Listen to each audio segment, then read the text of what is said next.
al-intima ilal ulama fa innahum warasatul anbiya sholawatullah wassalamu alaihim ajma'in wa bihim rabatallahu ta'ala khifdul millatil muhammadiyah. Kemudian yang kedua adalah nasab yang terhubung kepada orang-orang soleh. Inilah yang kemudian saya jadikan dasar untuk menjadikan saya tabarukan malam hari ini. Saya hanya berharap termasuk orang-orang yang mencintai orang soleh. Kalau kemudian saya selalu mengatakan begini, kita tidak bisa memilih kita dilahirkan oleh siapa, tetapi kita bisa memilih melahirkan generasi seperti apa. Saya tidak bisa memilih lahir dari orang tua saya, termasuk soal istri. Saya tidak bisa memilih bahwa istri saya itu pilihan saya, enggak, itu pilihan Allah. Kalau saya disuruh milih, ya milih Luna Maya. Kayak Bu Gubernur ini Luna Maya, lanjut usia namun masih mempesona. Lah.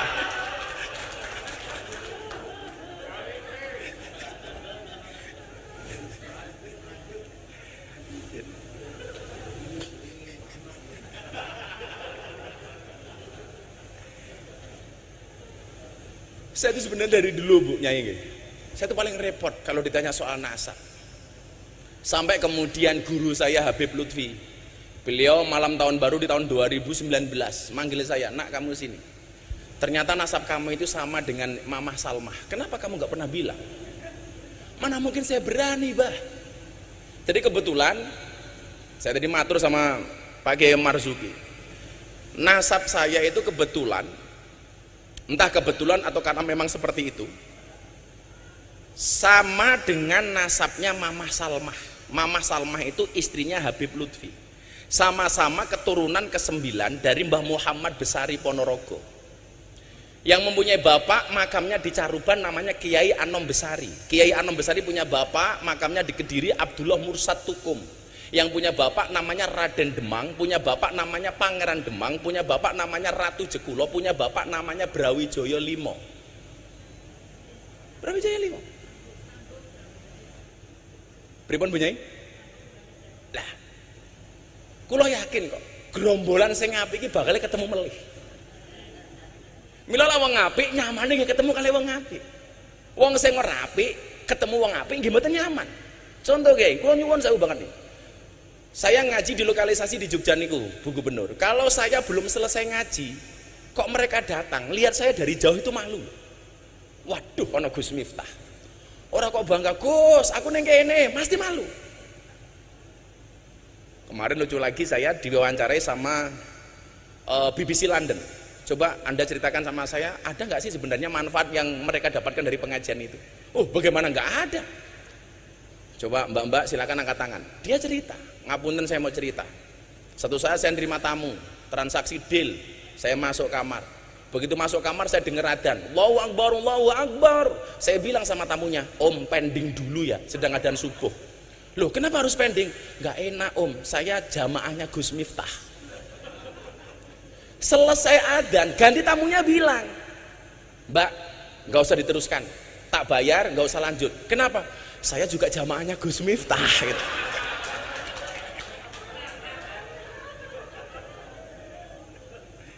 Coba, sampai ngoten niku Kiai Hasyim. Jadi saya itu dibully dulu, didoli macam-macam, sampai didoli itu Bu Gubernur saya mendapat julukan presiden para pendosa. Sampai saya mendapati seorang mantan germo nyuwun sewu dengan badan yang besar, perutnya ditato. Begitu saya buka, tato beduk Pak Kiai. Kenapa kamu tato beduk? Saya cinta dengan NO katanya. Ya, preman loh nih. Preman. Makanya kalau kemudian hari ini orang merasa kontroversi dengan apa yang saya lakukan, ya monggo-monggo mawon lah. Men biasanya. Tapi yang jelas kemudian bahwa ada kebaikan-kebaikan yang kemudian bisa kita ambil. Dan saat itu saya sudah mendapatkan restu dari Habib Lutfi. Nah, terus no. Sampai ketika saya disidang di Jakarta, kamu memalukan, menjual agama untuk kepentingan duniawi kamu. Dakwah di lokalisasi di klub malam, live di TV. Saya bilang, nyuwun sewu Kiai, kalau yang saya lakukan ini memalukan, lebih memalukan mana ketika kita melihat kemaksiatan tanpa memberikan solusi apapun kepada mereka. Kita sering menjadi hakim dan jaksa bagi kesalahan orang lain, tapi menjadi pengacara bagi kesalahan kita sendiri. Padahal Allah memerintahkan, menciptakan manusia untuk saling mengenal dan menasihati, bukan untuk saling menilai dan menghakimi. Makanya kalau saya ditanya, Bu, jane tugasmu ning kono ki apa to, Gus? Copet. Cuman bedanya saya dengan copet terminal itu satu, ya. Kalau copet terminal itu goblok, yang dicopet dompetnya, ketahuan dipukuli kepalanya. Gus Miftah yang dicopet apanya? Hatinya. Kalau hatinya sudah tercopet, jangankan dompet, yang lainnya pun pasti akan diberikannya. Wow. Santri kae rungokno santri kae. Godaane Pak Kiai Hasib, ya Allah, saya keluar dari lokalisasi, mereka sedang mandi pakai anduk, jalan, saya jalan, monggo Gus mampir, ya Allah, gitu kan. Dengan alasan itulah saya tidak pernah mengajak Kiai Marzuki, karena saya khawatir kalau beliau masuk nggak mau keluar lagi.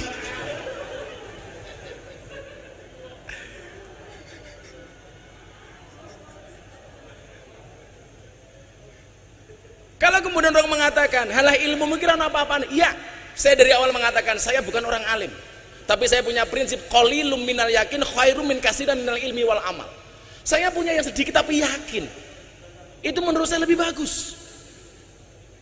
Maka disitulah kemudian saya merasa menjadi santrinya Mbah Wahab, walaupun saya nggak bisa ketemu beliau, karena saya teringat ana abdun man alamani walau harfan wahidan. Saya adalah budak bagi siapapun yang mengajarkan saya walaupun cuma satu huruf. Artinya apa? Begitu banyak saya membaca literasi tentang Pak Kiai Wahab.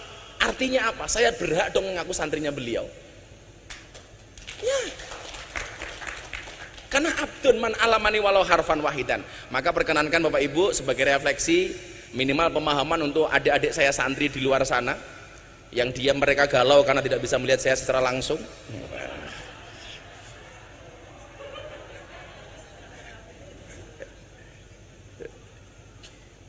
Tenang santri, kamu jangan pacaran, karena akan datang satu saat kamu akan dipertemukan dengan orang yang tepat, yang kedatangannya untuk menetap bukan karena nafsu sesaat.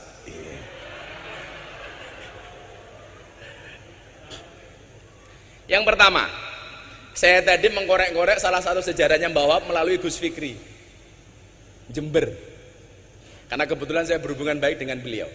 Gus, nopo leres Mbah Yai Wahab niku sugih. Beliau menceritakan dengan sangat detail, leres Gus. Bahkan kalau kemudian lihat kekayaannya Mbah Wahab itu, tanahnya terbentang antara Jombang sampai Surabaya. Gus Miftah tahu nggak kalau Gus Miftah hari ini naik motor besar, naik Harley, dulu Mbah Wahab sudah naik Harley. Wah, berarti saya itibak. Sama-sama naik Harley. Tapi luar biasanya apa? Harta yang kemudian beliau miliki dihabiskan untuk Jamiah Nahdlatul Ulama. Ini baru keren. Makanya kalau orang ini bilang begini sama saya, ayo Gus, ngurep-ngurep NU. Apa kowe iki ra salah? Kowe iki sapa kok ngurep-ngurep NU? Sing ana kowe golek urip saka NU. Makanya saya kok agak riskan, nggak enak dengar kalau orang bilang aku pengen ngurep-ngurep NU. Kalau kamu pengen ngurep-ngurep NU, kaya Mbah Wahab, hartanya untuk Nahdlatul Ulama habis.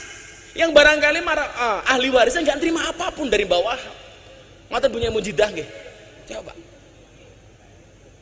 Saya kemudian teringat dalam kitab Wasiatul Mustafa hadis nomor 24. Inna auliya Allah lam yanalu sa'ata rahmatillah wa ridwani bikasratil ibadah walakin yanaluha bisakhawatin nafsi wal istihanah bidunya.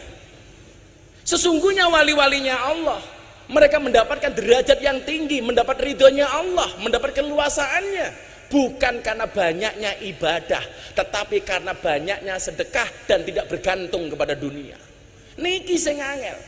Maka kalau kemudian kita mengatakan aku pengen ngurip-ngurip NU, NU ki wis urip ra sama urip-uripi, sing ana kowe golek urip saka NU. Buktinya apa? Kula niku tersinggung ya. Coba begini ya. Lah ada santri bikin kopiah, Bu. Ada tulisan Nahdlatul Ulama, kula mboten tersinggung, kula ikhlas. Wis apa-apa mok dol lah. Sekarang nomor apa didol. Pakai baju ada Nahdlatul Ulamanya, kula ikhlas. Pakai kaos ada Nahdlatul Ulamanya, kula ikhlas. Pakai peci, topi ada Nahdlatul Ulama, kula ikhlas. Tapi kula mboten ikhlas lah ana sarung diwenehi cap Nahdlatul Ulama. Ini kula ngenyek banget Kiai. Mlebu toilet nyuwun sewu nguyuh. ning WC bokonge ditonton karo Nahdlatul Ulama. Mila santri sing nganggo kopiah Nahdlatul Ulama tak dongake mlebu surga. Kopiahe.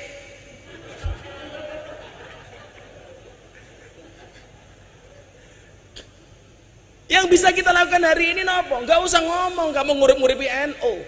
Banyak hari ini orang yang dihidupi oleh NU. Enggak usah ngomong gede ke NU. NU sudah besar. Yang perlu kita lakukan apa? Khidmah terhadap Nahdlatul Ulama, tinggalan Mbah Wahab. Salah satu contoh khidmah begini Kiai. Kita itu nggak sadar begitu banyak yang tadi saya tempat diskusi sama Pak Kiai Marzuki. Begitu banyak amaliyah NU yang dicuri tapi kita nggak sadar. Padahal apa? Dalil yang sering kita pakai al-muhafadzatu al-qadimi sholih wal aqdu bil jadidil aslah. Bahkan kalau Pak Kiai Said Akil bukan lagi bil jadid bil ajdadil aslah. Tahun 90-an Pak Kiai Said ngendikan itu. Bil ajdad yang lebih baru lagi. Contoh, kita harus mempertahankan yang qadim dan soleh, jangan sampai hilang. Ngeten Kiai, sak ngerti kula, tinggalane mbah-mbah biyen ngaji teng masjid niku namine madrasah diniyah, Madin. Hari ini masjid-masjidnya orang NU sudah kehilangan madrasah diniyah, diganti karo TPA, diganti oleh TPQ yang itu merupakan produk dari orang-orang PKS musuhnya Pak Kiai Marzuki. Saya NU, amaliyah hilang lali. Madrasah diniyah itu tinggalan mbah-mbah kita dulu itu qadim dan soleh. Kenapa hari ini hilang kita nggak tahu? Diganti dengan TPQ, diganti dengan TPA. Makanya saya sampaikan kepada semuanya, nyuwun sewu, kalau saya boleh usul, pertahankan istilah madrasah diniyah, karena itu qadim dan soleh. Nomor loro, malih nih. Enten amalan Kiai, nyuwun sewu, bukan amalan. Buku ngaji, kitab ngaji yang kita pakai, tinggal nih mbah-mbah ini apa Bu Khofifah? Turutan. Metode ngajinya namanya Al-Baghdadiyah. Hari ini hilang. Diganti oleh apa? Iqra. Produknya kawan-kawan kita Muhammadiyah, Kiai As'ad Humam. Kita nggak sadar, wong-wong NU bangga menggunakan Iqra, kelangan turutan. Bukan salahnya Iqra, tapi bodohnya kita. Kelangan turutan tapi nggak kroso. Saya fanatik dengan turutan. Kenapa Kiai? Karena turutan mengajarkan kepada kita untuk makhorijul huruf yang benar. Kalau kata Bu Khofifah, pitch controlnya yang benar. Bagaimana kita diajarkan membaca huruf hijaiyah dari alif sampai iya. Kulo setahun Kiai, sampai mimiknya, sampai gesturnya dilihat oleh abah saya. Alif, ba, ta. Itu dulu metodenya namanya Al-Baghdadiyah. Begitu sudah bisa baru dieja. Alif fathah a, alif kasroh i, alif domah u, a i u. Ta fathah ta ha domah hu, kaf domah ku, tahuku. Zaman dulu ngaji belum ada listrik, adanya lampu senter Petromak. Begitu minyaknya habis, kiainya kirim surat ke wali santri, le suratnya kano bapakmu. Dibuka bapaknya suratnya sini nopo. Ba fatkah ba, ya fatkah ya, ro fatkah ro, bayar ro. Begitu dibuka bapaknya nggak punya uang karena musim pandemi, musim paceklik, bales. Bapak orang kuat bayar le, tolong suratnya diatur ke Pak Kiai. Begitu dibuka pakai surat di sini nopo sod fatkah so, ba fatkah baro fatkah ro so baro. Kiai ini mantan preman rambut digondrong, bapakmu kurang ngajar kon bayar malah Pak Kiai kon sabarnya suratnya kon bapakmu. Dibuka bapaknya surat di sini nopo mem fatkah ma ta fatkah ta mem domamu. Begitu indah. Hilang Bu saniki. Ini tugas kita loh Pak Kiai, jangan sampai hilang. Lebih celaka lagi nopo, ziarah kubur. Ini kula amalane wong NU. Kung tunahaitu man ziaratul kubur fazuruha. Saniki pun diganti gara-gara era milenial 5.0. Nopo bahasane? Bukan lagi ziarah kubur, wisata religi. Please deh. Sowan Mbah Wahab, sowan Mbah Hasim, judulnya wisata religi.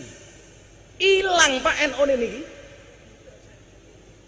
Tetap pertahankan ziarah kubur. Ono meleh sing kula juwengkel niku. Tahlilan diganti pembacaan kalimah thayyibah. Please deh. Kalau tahlil itu pasti kalimat thayyibah. Kalau kalimat thayyibah belum tentu tahlil. Kalau saya pembacaan kalimat thayyibah akan disampaikan oleh Gus Miftah, saya naik panggung Pancasila, satu ketuhanan yang Maha Esa. Kenapa? Karena Pancasila itu juga kalimat thayyibah.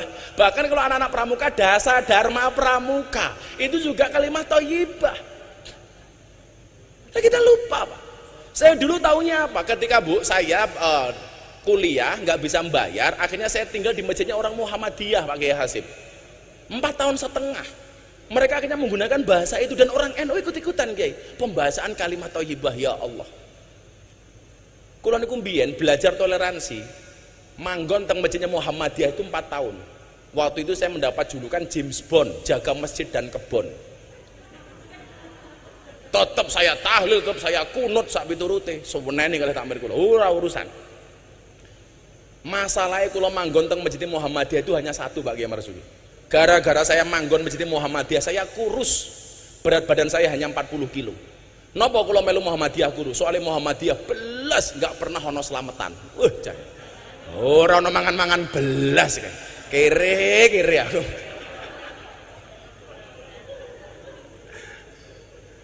Akhirnya kemudian saya jadi nikah dengan orang NU, tinggal di lingkungan orang NU, langsung gemuk, Bu. Waktu itu berat badan saya sebelum viral itu 105 kilo. Kenapa saya ikut orang NU gemuk? Lah pripun wong NU niku? Titik-titik mangan. Yasinan mangan, tahlilan mangan, solawatan mangan, manakipan mangan, istighosahan mangan. Tanggane lara njaluk didongake mangan. Sing lara mati mangan meneh. 7 dina. Masya Allah itu. Lah makanya kemudian kalau Mbah Wahab sugih, ya kita harus terprovokasi dong untuk jadi kaya. Karena bagi saya uang itu lebih bagus dikuasai oleh orang Islam yang soleh daripada dikuasai oleh orang-orang yang tidak soleh. Makanya kalau ada bahasa nguripi NU kok saya gak tersinggung. Lah awake dhewe iki sapa ngoten? Wong posisine awake dhewe ini kadang-kadang gojag-gajeg kok. Mbah karepe tajrid tapi yo ana asbabe. Ketoke asbab gaya-gayaan kaya tajrid. Kan iki kondisi gojag-gajeg nih. Dan dari dulu kalau kita ngomong nguripi NU, kita selalu bermasalah dengan uang kalau mau jujur. Ketika di PBNU saya bilang sama ada teman-teman pengacara, iki lho bedone, kaya-kaya aku wong NU dengan kamu para pengacara. Kaya kiai-kiai NU karo awakmu iki bedone siji, Pak. Apa, Gus? Kalau pengacara masalah jadi duit. Lah kalau kita kiai-kiai dosa kaya saya ini, duit jadi masalah gitu loh. Jadi Mbah Wahab sugih dengan segala kedermawanannya, ya awake dhewe kudu sugih ya. Makanya kalau saya sekarang ditanya, "Kenapa kamu naik motor besar?" Aku nderek Mbah Wahab. Nderek Mbah Wahab. Lha tak dongake santri-santri mburi ke muga-muga sugih kabeh. Setunggal malih sadurunge Pak Kiai Mustofa Akil. Ngapunten Kiai. Kula mboten ngaji nih, namung refleksi kagem lare-lare santri ini. Karena saya kebetulan sempat membaca beberapa buku tentang beliau. Niki malih. Kemudian yang selanjutnya nyuwun sewu, Mbah Yai Wahab ini ternyata seorang penggiat media. Saya mencatat beliau ini pernah membeli percetakan berikut gedungnya di Jalan Sasak Surabaya nomor 23. Leres nggih Bu Nyai nggih. Dan ini ternyata menjadi cikal bakal jurnalistik Nahdlatul Ulama. Makanya kalau hari ini ada santri tidak melek medsos, harusnya kita malu dengan Mbah Wahab. Kalau hari ini kita bangga, hari ini kita disiarkan 270 channel hanya dengan 4 juta subscriber. Bagi saya bukan merupakan sebuah kebanggaan. Kita nggak ada apa-apanya, Pak, dibandingkan dengan kelompok-kelompok minhum yang menguasai betul soal medsos. Hari ini kita bersyukur kemunculan seperti Gus Baha mampu menjadi penyeimbang bahkan di atas kelompok-kelompok itu.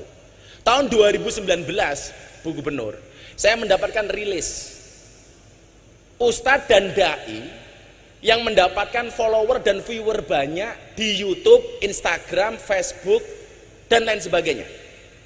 Dari 10 orang, kader Nahdlatul Ulama yang muncul hanya nama Miftah Maulana Habibur Rahman. Yang lain semuanya kelompok Wahabi Pak Kiai. Hampir semuanya. Termasuk kelompok yang mengatakan nasionalisme itu nggak ada dalilnya.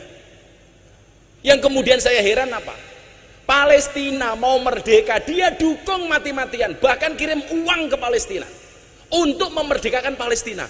Giliran mencintai bangsanya, giliran mencintai Indonesia, dia mengatakan nasionalisme tidak ada dalilnya. Wila koplak uteke wong-wong ngoten niku. Saya setuju Palestina merdeka dan saya teriak-teriak soal itu. Maka kemarin Lebaran saya mengatakan semua saya maafkan kecuali Israel. Semuanya saya maafkan kecuali Israel. Tapi lucunya apa? Orang-orang ini yang mengatakan nasionalisme nggak ada dalilnya, sementara dia teriak-teriak membantu Palestina. Satu saat Bu, saya di tag akun Instagram, awas lagu musyrik. Waduh, kaget saya. Ternyata apa yang dimaksud dengan lagu musyrik? Lagu Padamu Negeri ya. Itu musyrik menurut mereka. Kenapa? Karena bertentangan dengan ayat Kul inna sholati wa nusuki wa mahyaya wa mamati lillahi rabbil alamin. Niki lah pemerkosaan ayat. Ini namanya jaga sembung bawa golok, gak nyambung blok gitu. Niki ngeri kula niku. Makanya ketika saya ceramah di gereja, ya Allah, dasar Miftah kafir. Ya saya sederhana jawabnya, dasar Miftah kafir. Ya kafir sahadat meneh. Gitu ya. Ya kafir sahadat. Kalau orang masuk tempat ibadah lain dianggap kafir, berapa banyak, berapa juta orang Indonesia yang kafir gara-gara masuk Borobudur dan Prambanan. Dulu teriak-teriak ulang tahun gak ada dasarnya, sekarang malah ulang tahun sendiri.